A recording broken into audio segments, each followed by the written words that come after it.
কারো মৃত্যুতে পৃথিবী থামে না, কারো জন্মেও পৃথিবী আটকায় না, কোনো সমস্যা নাই।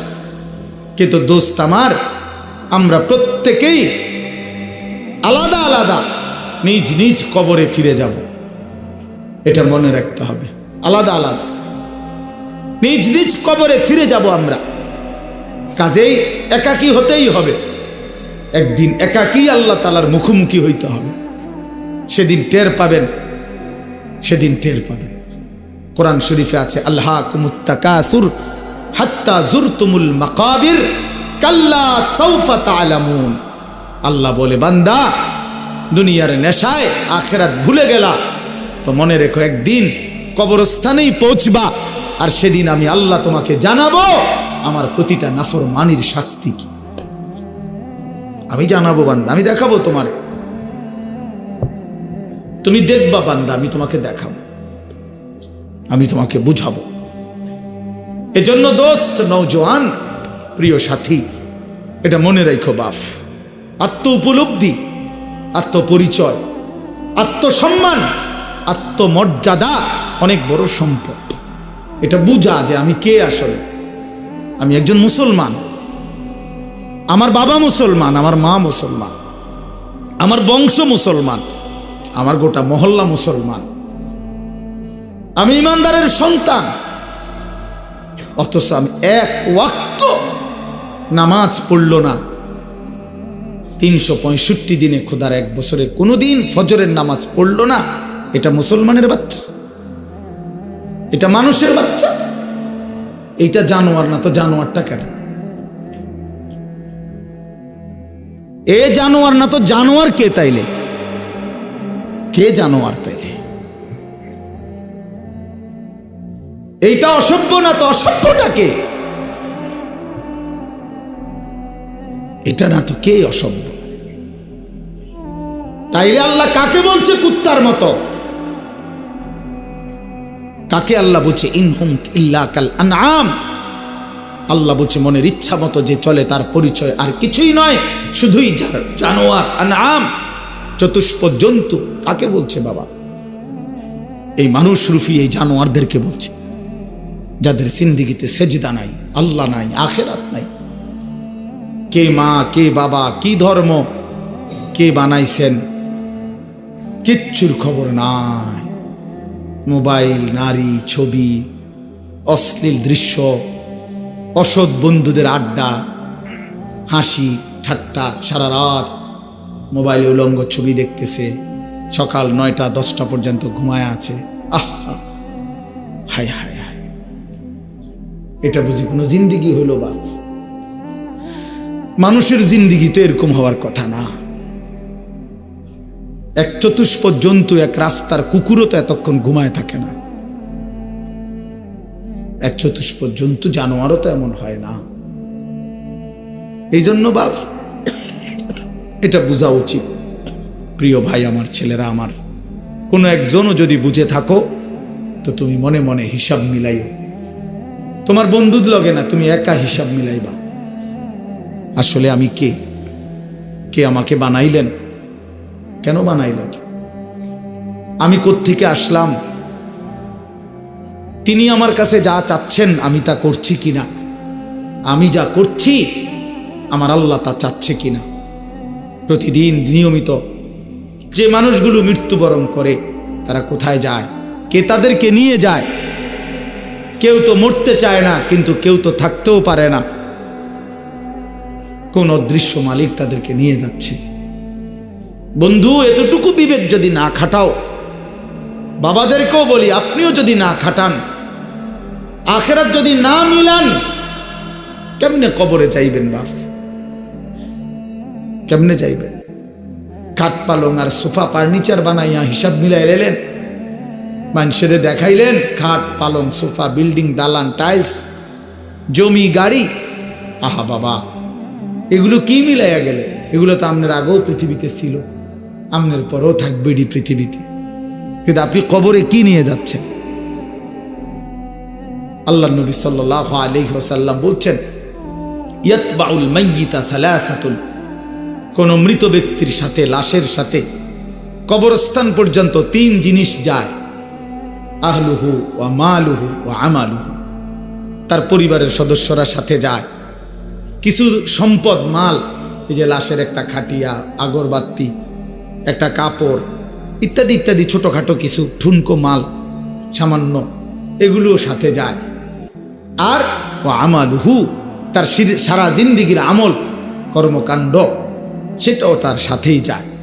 ফায়ারজিউ ইসনান ওয়া ইয়াবকা ওয়াহিদ, 2 জিনিস ফিরে আসে, এক তার বংশধর পরিবার মহল্লাবাসী ফিরে আসে, এবং ওই খাট কাপড়গুলোও ফিরে আসে। আর শুধুমাত্র তার আমল ভালো কিংবা মন্দ ওইটাই তার কবরের সাথে থেকে যায়।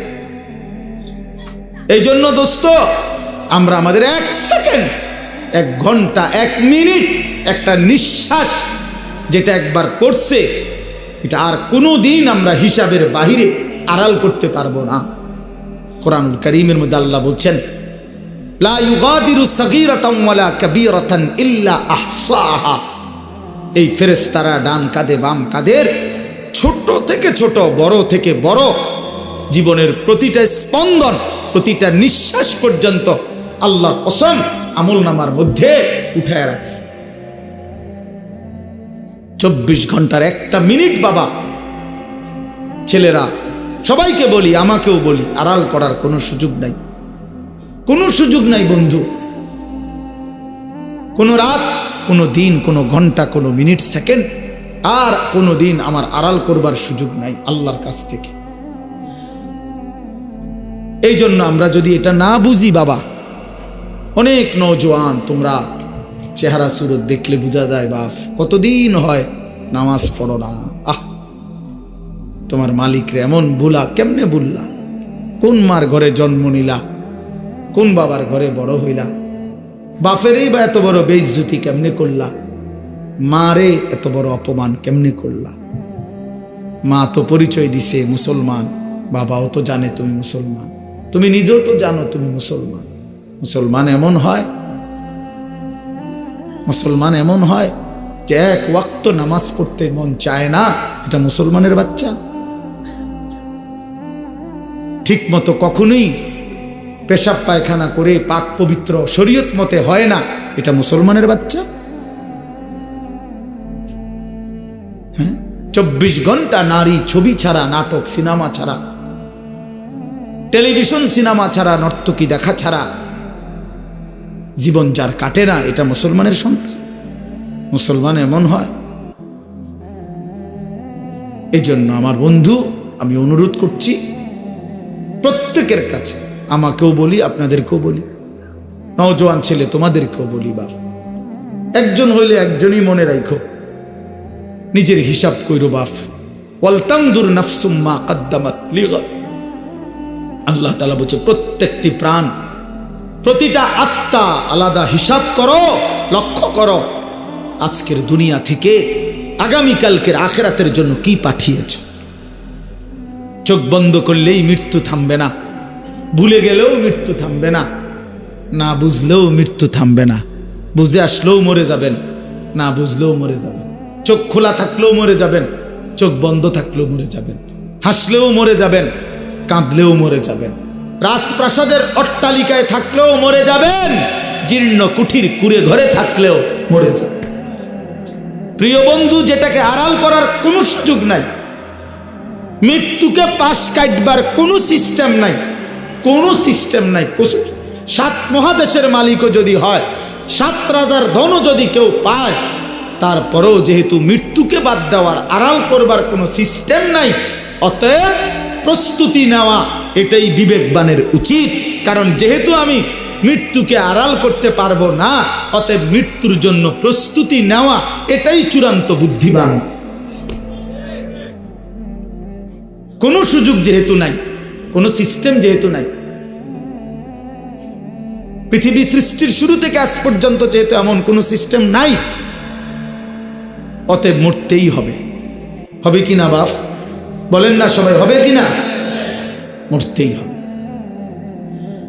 এজন্য আখিরাতের প্রস্তুতি নেওয়া, কবরের প্রস্তুতি নেওয়া, পরকালের ফিকির করা, এটাই মুমিনের জিন্দেগি। মুসলমান তাকেই বলে, মুসলমান তাকেই বলে। ওই দেখেন ওই অপদার্থ কি করে, কত বড় অসভ্য দেখছেন, আবার হাসে বেয়াদব। এই বেয়াদব এমনই হয়, অসভ্য এমনই হয়। ওই যে বললাম শাহওয়াত, মনের চাহিদা, যে হুজুর তোমার বাপও যদি মানা করে, আমি তো কারো কথাই শুনি না, তুমি হুজুরের কথা শুনবো কিতাম, আমি তো জীবনে কারো কথাই শুনি না, আমার আবার হুজুর কি আর পাবলিক কি, আমি তো চলি আমার মতো করে। বুঝলেন? এই জিন্দেগি, এটাই জীবন। আপনি নিষেধ করবেন, শুনবে না। আমি তো আমার মতো চলি, আমার মতো চলি। আমি তো নিষেধ করছিলাম বাপ, আমি তো বলছি প্রথম যে আমি সুন্দর করে বললাম, বলছি কিনা? হ্যাঁ, অসংখ্য ছেলে পেলে বললাম না আজকে, বাবা তোমরা অগণিত ছেলে, তোমরা মনে করছো তোমরা অনেক সুখে আছো, কারণ মা বাবা পারিবারিক বন্ধন থেকে তোমরা মুক্ত। অর্থাৎ তোমাদের বাবা আর তোমাদেরকে ফেরাইবার জন্য সাহস করে না, তোমাদের মা আর তোমাদেরকে দিনদার বানাবার ফিকির ছেড়ে দিছে, মহল্লার বাসী ছেড়ে দিছে, তোমাদেরকে ছেড়ে দিছে। বাপ, তোমরা এখন বন্ধুদের আড্ডায় ঘন্টার পর ঘন্টা, বাকি টাইম একাকী যখন হও সারা রাত মোবাইল। তার মানে তোমার কোনো মা নাই, বাবা নাই, অভিভাবক নাই, কেউ তোমারে রাগ দিবে, ডাক দিবে, কেউ তোমারে ফিরাবে। আপন ঘরে ঘুমায়, মা বাপ জীবিত, কিন্তু একটা দিন চোখের পানিও পড়ে না, বলেও না। আমার 365 দিনে আমার 16 বছরের ছেলেটা একদিনও ফজরের নামাজ পড়ে না। এত বড় জানোয়ার মুসলমানের ঘরে কেমনে ঘুমায় বেটা? এত বড় জানোয়ার কেমনে ঘুমায় মুসলমানের ঘরে? তার বাপ কোথায়, তার মা কোথায়? আহা, তার পরিবার এভাবে ভুলে গেল কেমনে? কিরে বাপ, তোমার উপরে খোদার কি পরিমাণ লানত পড়ছে, খোদার গজব পড়ছে বেটা। এই জন্য কেউ তোমারে আর ডাকে না। আহা, কেউ তোর মনে করাই দেয় না যে রে বাপ তোর জাহান্নাম দেখা যায়, তোর জাহান্নাম দেখা যায়। কেউ মনে করায় না ছেলে পেলেদেরকে, বুঝছে? কেউ মনে করায়। সবাই তামসা দেখতেছে, চোখের সামনে আমাদের ছেলেরা নষ্ট হয়ে যাইতেছে, বখাটে হয়ে যাইতেছে, মসজিদে নামাজ চলতেছে, এক ওয়াক্ত নামাজ পড়ে না। কারো কোনো ফিকির নাই। তার বাবা কই, মা কই, দাদা কই, দাদি কই, তার নানা কই, নানি কই, চাচা কই, মামা কই, ফুফা কই, খালু কই, তার বড় ভাই কই, তার বড় বোন কই। কেউ কিচ্ছু বলে না। হেইতে হেইতের মতো হাসে, লাফায়, চুল রাখে তার ইচ্ছা মতো, প্যান্ট পরে তার ইচ্ছা মতো, দুপুরে খানা বিকালে খায়, বিকালের খানা রাইতে খায়, সারা রাত, রাতের 3টা বাজে দেখবেন মোবাইলে ছবি দেখতেছে, ভোরবেলা 9টা বাজে গেছে, ঘুম থেকে উঠতেছে না। এটা মুসলমানের জিন্দেগি, এটা মুমিনের জীবন, এটা বাবা মার সংসার, এটাই সার্থকতা জীবনের। বলে পৃথিবীর সর্বাধুনিক মজবুতি প্রযুক্তি দিয়েও যদি আপনি সোফা বানান, খাট বানান, কি লাভ হবে যদি স্ত্রী সন্তান নাফরমান হয়? হ্যাঁ, যদি ছেলে মেয়ে বেনামাজি হয়, মেয়েটা যদি বেপর্দা হয়, স্ত্রী যদি বেপর্দা হয়, কি ফায়দা? অর্জন কি জিন্দেগির অর্জন কি? এই জন্য আমি অনুরোধ করছি আপনাদের কাছে, দয়া করে ফিকির করেন, ফিকির করেন। ছেলেরা বাপ, নষ্ট হইও না বাপ। যদি অব্যাহত গুনাহ পাপ, একটা শেষ, এই প্রসঙ্গটা শেষ করতে চাই। একটা চূড়ান্ত কথা আপনারা বাবাদেরকেও বলি, একটা গুরুত্বপূর্ণ কথা মনে রাখবেন। কোরআন শরীফে আছে, কেউ যদি গুনাহ লাগাতার করতে থাকে, খোদার কসম আল্লাহ একদিন নারাজ হয়, আর সেদিন আল্লাহ পাক ইচ্ছা করে তাকে আল্লাহ তাআলা পথভ্রষ্ট করে দেয়। আর কোনোদিন আল্লাহ ইচ্ছা করেই তারে আর হেদায়েত দেয় না, আলোর পথে ফিরতে দেয় না, কল্যাণের পথে আসতে দেয় না, জান্নাতের পথে আর আসতেই দেয় না। খোদার কসম, এটা কোরআন শরীফের আয়াত। আল্লাহ বলছে একদিন আমি সত্যি সত্যি রাগ করলে ফাআনসাহুম আনফুসাহুম, আমি আল্লাহ নিজেই তোর আখিরাত ভুলায় দেব। যা ঠিক আছে বান্দা, গরু ছাগল কুকুর বিড়ালের মতো খা, ঘুমা, পেশাব পায়খানা কর, যৌন চাহিদা মনে পূরণ কর, ঠিক আছে বান্দা, খালাস। নুয়াল্লিহি মা তাওয়াল্লা ওয়া নুসলিহি জাহান্নাম। যা বান্দা, তোর এই উল্টো পথে চলছিস, চলতে থাকো উল্টো, আমিও তোরে উল্টো পথে চালায়া দিলাম। তো মনে রাখো একদিন ওয়া নুসলিহি জাহান্নাম, উল্টো পথে চলতে চলতে একদিন তোমারে আমি আল্লাহ ধাক্কা দিয়া লাথি দিয়া ফেরেশতাকে বলে জাহান্নামে ফেলে দেব, জাহান্নামে ফেলে দেব। হ্যাঁ, কোরআন শরীফে আছে, আল্লাহ বলবে হাসরের ময়দানে ফেরেশতাদেরকে, ফেরেশতারা আমার নাফরমান বান্দাদেরকে খুজুহু ফাগুল্লু, ওদেরকে ধর, এই ফেরেশতা ধরো, আর ফাগুল্লুহু, বেঈমান বান্দাগুলো নাফরমানগুলারে বাঁধো, টাইট করে বাঁধো। বাঁধার পরে বলবে সুম্মাল জাহিমা সাল্লু, এবার জাহান্নামের মধ্যে ছুঁড়ে মারো, একটা একটা লাথি দিবা, এক এক লাথিতে যেন গিয়ে জাহান্নামে পড়ে, দ্রাম করে মারো লাথি, লাথি দাও। তুমি দেখো কোরআন শরীফ, কোরআন শরীফে আছে সূরা আল হাক্কা, এই সূরার মধ্যে আছে সুম্মা ফি সিলসিলাতিন যারউহা ৭০ যিরাআন ফাসলুকুহ। ফেরেশতা যখন নাফরমানকে হাসরের ময়দানে বেঁধে জাহান্নামে লাথি দিয়া মেরে ফেলে দিবে, আল্লাহ তখন আবার বলবে জাহান্নামের ভিতরে ফেরেশতাদেরকে, আল্লাহ পুনরায় বলবে ফেরেশতারা আমার এই নাফরমান বান্দাকে জাহান্নামের ভিতরে ৭০ হাত লম্বা আগুনের শিকল দিয়া এবার আবার বাঁধো, আবার বাইদা ফাসলুকুহু, কুকুরের মতো কুত্তার মতো পুরা জাহান্নামে তারে ঘুরাও, আর সবার সাথে পরিচয় করিয়ে দাও তার নাফরমানি পাপগুলো কি কি। খোদার কসম, এটা কোরআন শরীফের আয়াত।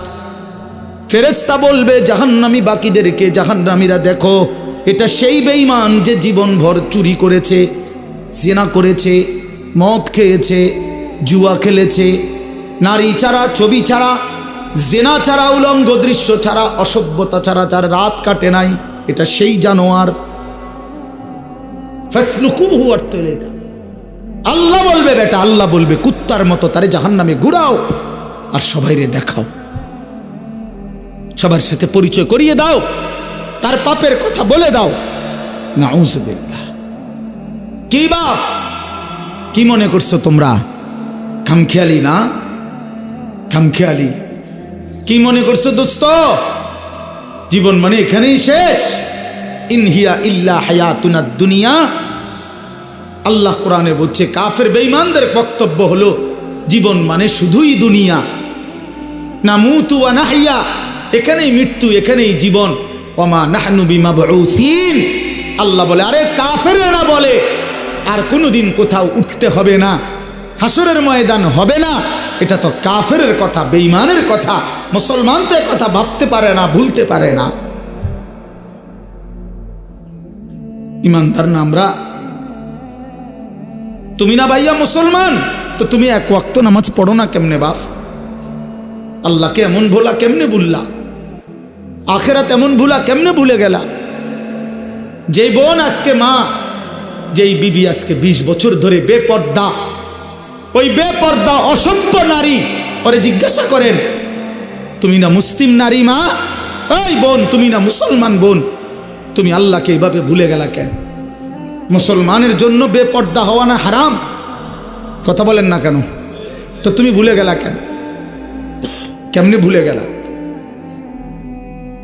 এই জন্য আমি অনুরোধ করছি, আমরা প্রত্যেকেই ফিকির করেন, ইনসাফের সাথে ভাবে। ছেলেরা বাপ, আমি শক্ত কথা বলছি, আমি জানি, আমি অনেক শক্ত করেই বললাম বাবা, আমি তোমার পরিবর্তন চাই, আমি তোমার জিন্দিগির সৌন্দর্য চাই। কিশোর নওজোয়ান, তোমরা যদি চরিত্রহীন হও, তোমরা যদি নারীর আসক্ত হও, মদ জুয়ার আসক্ত হও, তোমরাই যদি এক ওয়াক্ত নামাজ পড়তে মন না চায়, প্রিয় নওজোয়ান, আগামীর ইসলামের জন্য লড়বে কে? বলো বাপ, কালেমার জন্য লড়বে কে? ইসলামের জন্য জীবন বাজি রাখবে কে? তাইলে আমার নবী সাল্লাল্লাহু আলাইহি সাল্লামের সেই দাঁত ভাঙ্গা ইসলাম, তায়েফের রক্ত মাখা ইসলাম আমরাই আমাদের হাতে ফেলে দিলাম, আমরাই ছুড়ে দিলাম। আমাদের নবীকে আমরা বলে দিলাম আপনার তায়েফের রক্ত আমরা ভুলে গেছি, আপনার উহুদের দান দান শহীদ করা রক্ত আমরা ভুলে গেছি, আপনার সেই পেটে পাথর বাঁধা ক্ষুধার কষ্ট আমরা ভুলে গেছি। আমরা আপনাকে চাই না। আমরা ইহুদি খ্রিস্টান বেঈমান, ফুটবল ক্রিকেটের খেলোয়াড় কিংবা মোবাইলের কোনো নারী নর্তকী, তাকে নিয়েই আমরা পড়ে আছি। আহা আহা, আল্লাহ নবী সাল্লাল্লাহু আলাইহি ওয়াসাল্লামের কাছে কিন্তু উম্মতের আমল শোনানো হয়। মদিনার রওজা পাকে নবী সাল্লাল্লাহু আলাইহি ওয়াসাল্লাম তো হায়াতুন নবী, তিনি তো জীবিত। জানেন না এটা? কথা বলেন না কেন? তিনি তো কি হায়াতুন নবী, তিনি তো জীবিত, সেখানে সশরীরে জীবিত, সশরীরে জীবিত। আমি তো রওজা পাকের সামনে যখন প্রথম গেছি জীবনে 2015 সালে, অনেকক্ষণ দাঁড়াইছিলাম আর এই তাকায়া অনেকক্ষণ পরে বলছি যে আপনি এখানে। আমি সেই ছোটবেলা থেকে নবী আপনার নাম শুনছি, কত লক্ষবার আমি আপনার দুরূদ পড়েছি, আর আপনি এখানে।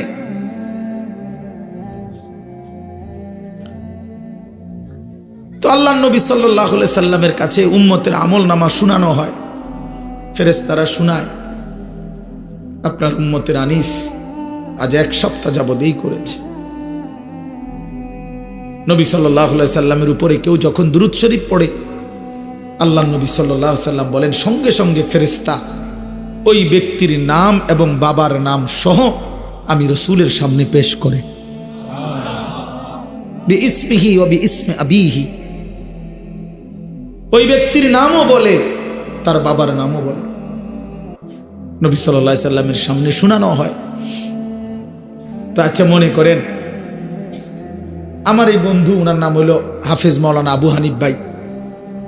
এখন কেউ মনে করেন আমার কাছে ওনার নাম খুব বলে আইসা আইসা, তো কোনো একদিন যদি 6 মাস পরেও 6 বছর পরেও উনি যদি আমার সামনে আইসা বলে যে হুজুর আমার নাম আবু হানিফ, তখন আমি কি বলবো? আরে আপনি না, আপনার কথা আমি কত শুনছি, অনেকেই আপনার কথা বলে, বারবার বলছে।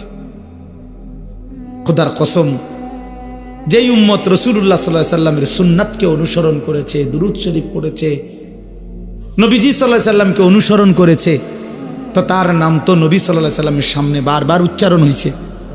হাসরের ময়দানে সেই উম্মত গিয়ে যখন নিজের আমল নামা নিয়ে বলবে ইয়া রাসূলুল্লাহ আমি আনিসুর রহমান, আল্লাহ নবী বলেন ও আচ্ছা তুমি, তোমার নাম তো ফেরেশতারা আমার কাছে প্রায়ই বলতো, আমি অনেক শুনছি তোমার নাম, আমি তোমার নাম অনেক শুনছি, আমি তো শুনছি তোমার নাম, তুমি সেটা। এই জন্য বন্ধু আমার, দোস্ত আমার, হাসরের ময়দানে তো রাসূলুল্লাহ সাল্লাল্লাহু আলাইহি ওয়াসাল্লামের সামনে আমল নামা দিতে হবে। সুপারিশ করবে না উনি, তো আপনি আমল নামা কাগজপত্র দিতেন না? কথা কয় না, সুপারিশের কোনো নিয়ম কানুন নাই। কথা বলেন না কেন? কোনো নিয়ম কানুন আছে কি না? তো আপনি আপনার ফাইল দিবেন না? ফাইল না দিলে সুপারিশ করবো কি? তা আপনি যখন নিজের আমল নামা দিবেন, আল্লাহ নবী সাল্লাল্লাহু আলাইহি সাল্লামের হাতে, আমার বাপ, আমার নওজোয়ান নবী যখন চোখ বিলায় দেখবে 30 বছর সুদের লেনদেন, 30 বছর টানা মিথ্যাই বলেছে, 30 বছর ধরে প্রতিদিন গালিয়ে দিছে, 30 বছর ধরে তার স্ত্রী বেপর্দা, 30 বছর ধরে প্রতিদিন ঘরে রঙিন টেলিভিশনে নাচ গান সিনেমা নাটক নর্তকীর ছবি চলছে, 365 দিনের একটা বছরে কোনোদিন ফজরের নামাজ পড়ে নাই। এগুলো কি আমল নামার মধ্যে লেখা থাকবে না? কথা বলেন না কেন? আল্লাহর কসম নবীজি, আমরা উর্দু কিতাবে পড়ছি, নবী তখন এরকম আমল নামা উম্মতের দেখে খোদার কসম নবীজি হাসরের ময়দানে চোখের পানি ফেলে দিবে, কাঁদবে, আর আল্লাহর নবী বলবে উম্মত আমি সেই নবী, 23টা বছর যে আমি তোদের জন্য কেঁদেছিলাম, এশার নামাজের পরে দাঁড়াইছি ফজরের আজান পর্যন্ত, এক দাঁড়ানোতে চোখের পানি ফেলছি আর তোদের জন্য আমি আল্লাহর কাছে গুনাহ মাফ চাইছি। আমার হাত্তা তাওয়াররামাত কাদামাহু, আম্মা জান আয়েশা বলে অসংখ্য রাত নবীজি কাঁদতে কাঁদতে দাঁড়িয়ে থাকতে থাকতে আমি আয়েশা দেখছি নবীজির দুইটা পা মোবারক ফুলে ফুলে গেছে। আমি এত কাঁদলাম, তাইলে উম্মত কার জন্য? আমার তায়েফের রক্তে সারা দেহ রক্তাক্ত হয়ে আমার পায়ের জুতা আর পা রক্তে জমাট বাইধা গেছে। আমার জুতা আমি খুলতে পারতেছিলাম না। আমি ক্ষুধার কষ্টে পেটে দুইটা পাথর বাঁধছিলাম। আমি উহুদের দান দান শহীদ করা রক্তে উহুদের জমিনে আমি পড়েছিলাম। আমার ঘরের চুলায় 3 মাস আগুন জ্বলে নাই। দোস্ত আমার, বন্ধু আমার, নবী জিজ্ঞেস করবে উম্মত, এত রক্ত, এত চোখের পানি, এত ক্ষুধার কষ্টের আমার 23 বছরের বিনিময়ে এই আমল নামা, এই আমল নামা? তুমি না আমার শ্রেষ্ঠ উম্মত, আমি না শ্রেষ্ঠ নবী, তা আমি এই আমল নামা নিয়ে কেমনে মালিকরে দেখাবো? আমি কেমনে দেখাবো যে আল্লাহ, আয়ে মাওলা, এটা আমি শ্রেষ্ঠ নবীর শ্রেষ্ঠ উম্মতের আমল নামা, এটা কিভাবে দেখাবো? এই জন্য আমরা এই কিতাবে পড়ছি উর্দুতে যে নবী তখন বলবে, উম্মত তুমি আমার এত বড় বেইজ্জতি কেমনে করলা? আজ হাসরের ময়দানে তুমি আমার উঁচা মাথা ছোট করে দিলা উম্মত। আমি তো এমনটা আশা করি নাই, আমি তো এমনটা আশা করি নাই। আমি তো 23টা বছর কোনোদিন ঠিক মতো খাই নাই, ঘুমাই নাই। আমি তো 23টা বছর দুয়ারে দুয়ারে ঘুরছি, কभी আরশ पर कभी फरश पर, कभी उनके दर कभी दर बदर, गमे आशिकी तेरा शुक्रिया, मैं कहाँ कहाँ से गुजर गया। কই থেকে কই ছুটছি, কখনো হাটে, কখনো ঘাটে, কখনো মাঠে, কখনো বাজারে, কখনো একজনকে, কখনো 10 জনকে ধাক্কা দিছে। উটের পোঁছা নারী বুড়ি আমার পিঠে চাপায় দিছে। আবু লাহাব আমারে গামছা দিয়া ধরে টাইনা কাবা ঘরের সীমানার থেকে টেনে বের করে দিছে। আবু জাহেল আমারে ধাক্কা দিতে দিতে খানায় কাবার সীমানার থেকে বের করে দিছে। আমি এত অপমান সইলাম, এত বেইজ্জতি সইলাম, আমি এত পাথরের আঘাত সইলাম, বিনিময় উম্মত তোদের কাছে আমার এই কলিজা ছেঁড়া রক্ত ভেজা দিন দিয়ে গেলাম, ইসলাম দিয়ে গেলাম, কোরআন দিয়ে গেলাম, সবকিছু এভাবে ছুঁড়ে ফেলে দিছ। আজ 30 বছরে যে নবীর কথা মনে পড়ে নাই, 60 বছর বয়স এখনো বিড়ি সিগারেট খান মিয়া, কেমনে নবীজির সামনে দাঁড়াইবেন? এই উম্মত, এই মুসলমান, আল্লাহরে সাক্ষী রেখে আজকে রাতে ঘুমাইবার আগে একবার ভাইবেন, একবার ভাইবেন, একবার। 60 বছর বয়সেও বিড়ি সিগারেট ছাড়তে পারেন নাই, 60 বছর বয়সেও গালি দেওয়া বন্ধ করতে পারেন নাই, 60 বছর বয়সেও চা দোকানে নাচ গান বেড়ি দেখার অভ্যাস ছাড়তে পারেন নাই, 60 বছর বয়সেও সুদের টাকা নিচ্ছেন, কিস্তিতে টাকা নিতেছেন। আরে হারামখোর, কেমনে নবীর সামনে দাঁড়াইবা? কেমনে দাঁড়াইবা বাপ? ওই চাচা,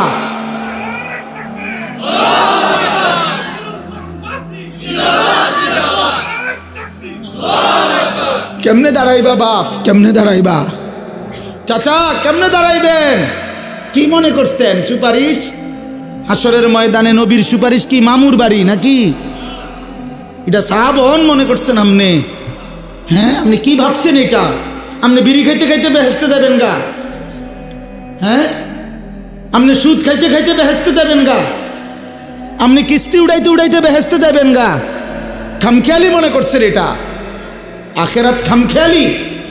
খোদার কসম, কোরআন শরীফে আছে ১৪ লক্ষ আম্বিয়া, আদম থেকে নবী মুহাম্মদ সাল্লাল্লাহু আলাইহি সাল্লাম পর্যন্ত হাসরের ময়দানের ভয়ে দিবানিশি কাঁদছে। এমন কোন নবী নাই, এমন কোন নবী নাই হাসরের ময়দানে কাঁদছে, হাসরের ময়দানের ভয়ে কাঁদে নাই। এমন কোন সাহাবী নাই যারা হাসরের ময়দানের ভয়ে কাঁদে নাই। এমন কোন আউলিয়া নাই যারা হাসরের ময়দানের ভয়ে কাঁদে নাই। নাহলে আউলিয়া কেরাম কাঁদছে কি লেগা? বাতের লাগিয়া, চিরা বই বনের লেগে কাঁদছে কিসের জন্য? আল্লাহ হাসরের ময়দানে মাফ করে দিয়েন, আখেরাতে মাফ করে দিয়েন, কবরের আযাব মাফ করে দিয়েন, এই জন্য কাঁদে নাই। তো ওনারা কাঁদলেন কেন? ওনারা কাঁদলেন কেন? 24 ঘন্টা নেক আমল করার পরেও 5 ওয়াক্ত নামাজ পড়লেন, হালাল হারাম বাইসা চললেন, বউ বাচ্চারে পর্দা পুশিদায় রাখলেন। এত কিছুর পরেও সমস্ত আম্বিয়া কেন কাঁদলেন? সমস্ত সাহাবা কেন কাঁদলেন? সমস্ত আউলিয়াই বুজুর্গানে দিন কেন কাঁদেন? কেন কাঁদেন আপনি বুঝেন না? হাসরের ময়দান খামখেয়ালি কথা বলেন না কেন? ওনারা কাঁদে আমল করার পরে, আর এবড়া সাদওয়ানে বইয়া বইয়া গপ মারে, এবড়া লম্বা লম্বা কথা কয় সাদওয়ানে, অমুকের ইমান নাই, তমুকের আকিদা বালা নাই, অমুকের। আরে বাপরে, সাদওয়ানে বইয়া বিড়ি খাইতে খাইতে কয় ভালো মানুষ তো নাই করতে না না চাচা, ভালো মানুষ থাকবো করতে? ভালো মানুষের শেষ ব্যক্তি তো আমনে, পৃথিবীর সর্বশেষ ভালো ব্যক্তি তো আমনে। এই যে বিড়ি খাই না কাকু, আমনেই শেষ ভালো। এই আমনে আরি যে বেটার কাছে বিড়ির গন্ধে কাছে যাওয়া যায় না, আমনে পৃথিবীর সর্বশেষ ভালো ব্যক্তি। কোনো কারণে পৃথিবীতে আমনে যদি মইরা যান তো কিয়ামত সাথে সাথে ইসরাফিল ফু দিয়ে, কারণ এরপরে আর ভালো মানুষ আইব করতে, এবারটাই তো শেষ। এবারটাই তো সাদওয়ানে বইয়া সিদ্ধান্ত দিয়ে দিছে ভালো মানুষ তো নাই করতে। টেলিভিশন চায়, টেলিভিশনের দিকে তাকায় তাকাইয়া কয় আস্তাগফিরুল্লাহ আস্তাগফিরুল্লাহ। কি তো কি শুরু হইলো দেশটার মধ্যে? আমি বলছি একদিন রে চাচা, আপনি যেটি চাইতে আছেন এটি শুরু হয়েছে। কি শুরু হয়েছে মানে? নাটক শুরু হয়েছে, সিনেমা শুরু হয়েছে, আর বেডির নাচ শুরু হয়েছে, আর কি তা এটা নিয়ে আস্তাগফিরুল্লাহ। টেলিভিশনের দিকে চাইয়া চাইয়া নিয়ে আস্তাগফিরুল্লাহ।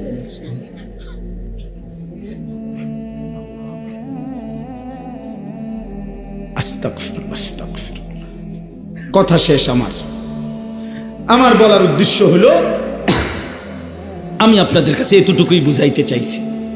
আমার বাপ আপনাদের সামনে আমার মজার মূল বক্তব্য এটাই, ভাবতে শিখেন।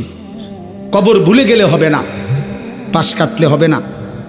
আপনি পাশ কাটটা যাইতে পারতেন না, এনে যাইতে হবে এটার ভিতরে, ঠিক কি না বলেন না কেন?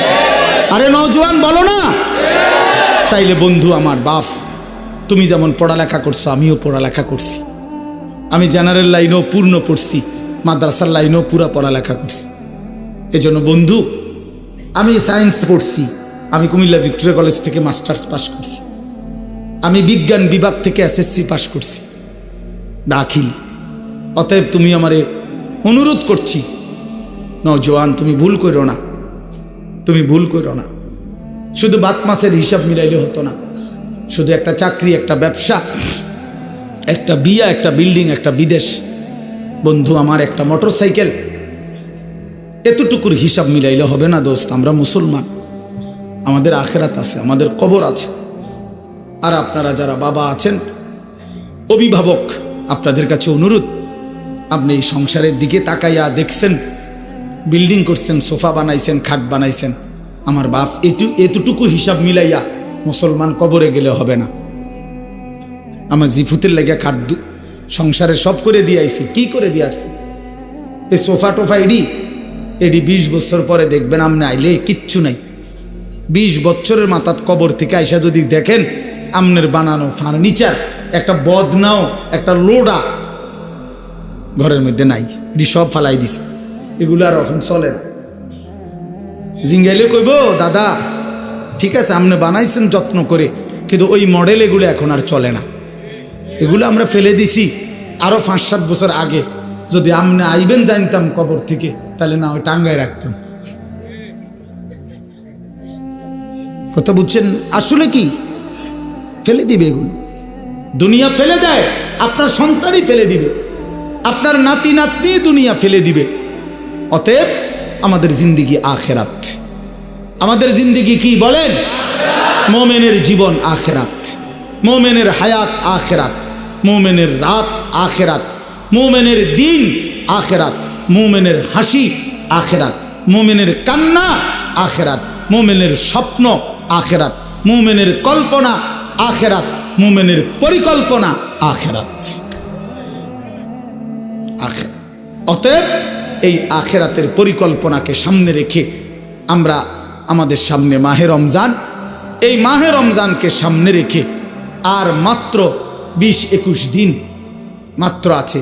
এই মাহে রমজানকে সামনে রেখে আমি অনুরোধ করছি, দয়া করে প্রত্যেকেই ইনশাআল্লাহ, নওজোয়ান ভাই তোমরাও বাবা, বয়স্ক বাবা আপনারাও, পর্দার আড়ালের মা বোন আপনারাও, হাত জোড় করে বলি, আমি আপনাদের ছেলে কারো, আমি আপনাদের কারো ভাই, আপনাদের কারো সন্তান, আপনাদের কারো নাতির বয়সীও হতে পারি আমি আপনাদেরকে অনুরোধ করছি।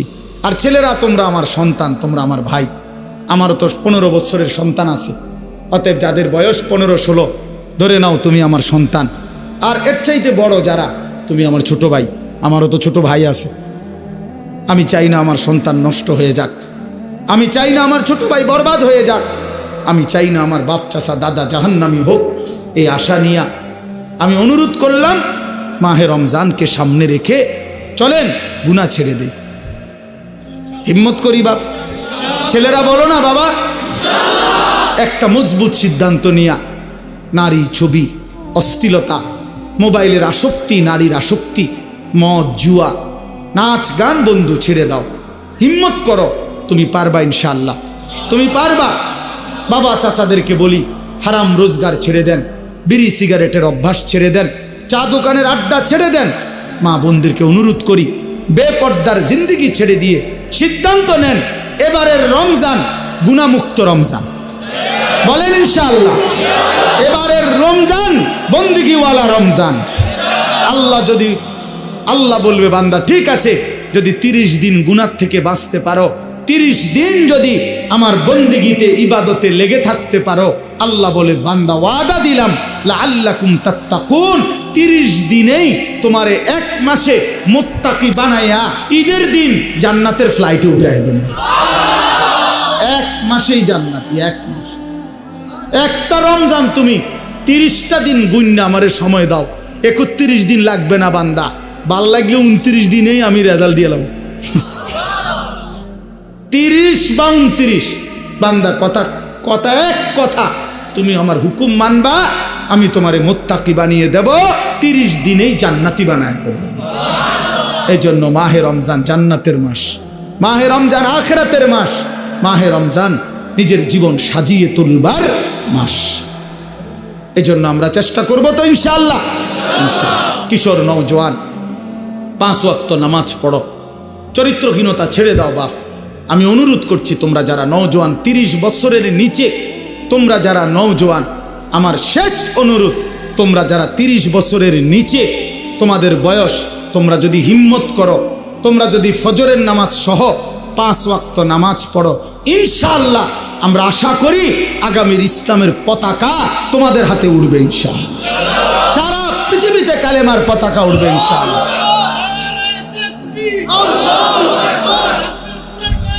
জিন্দাবাদ জিন্দাবাদ, ঘরে ঘরে চলো, ঘরে ঘরে চলো। মাশাআল্লাহ, সারা পৃথিবীতে যুবক মনে রাখো, সারা পৃথিবীতে মুমিনের বিজয়, সারা পৃথিবীতে মজলুমের বিজয়। ইনশাআল্লাহ দেখবা সময়ের ব্যবধান। ইসরায়েল যুদ্ধবিরতি দিয়ে পরাজয় স্বীকার করে যুদ্ধ বন্ধ রাখছে, 15 মাস লাগাতার যুদ্ধ করে, হত্যা করে, রক্তের বন্যা বইয়েও গাজা ফিলিস্তিনকে হারাইতে পারে নাই। ইসরায়েলের কুত্তারা হেরে গিয়ে যুদ্ধবিরতি দিয়ে কুত্তারা ইসরায়েলে ফিরে গেছে। অতএব এই অল্প সময়ের ব্যবধানে দেখবা ফিলিস্তিন এবং গাজাতে কালেমার পতাকা উঠছে ইনশাআল্লাহ। ইনশাআল্লাহ বললাম, ইনশাআল্লাহ। সিরিয়াতে কালেমার পতাকা উঠছে, আফগানিস্তানে কালেমার পতাকা উঠছে। ইনশাআল্লাহ আগামী দিনে তোমাদের হাতেও কালেমার পতাকা উড়বে। আল্লাহ তৌফিক দেন, কবুল করেন, আমিন। সুবহানাল্লাহি ওয়া বিহামদিহি।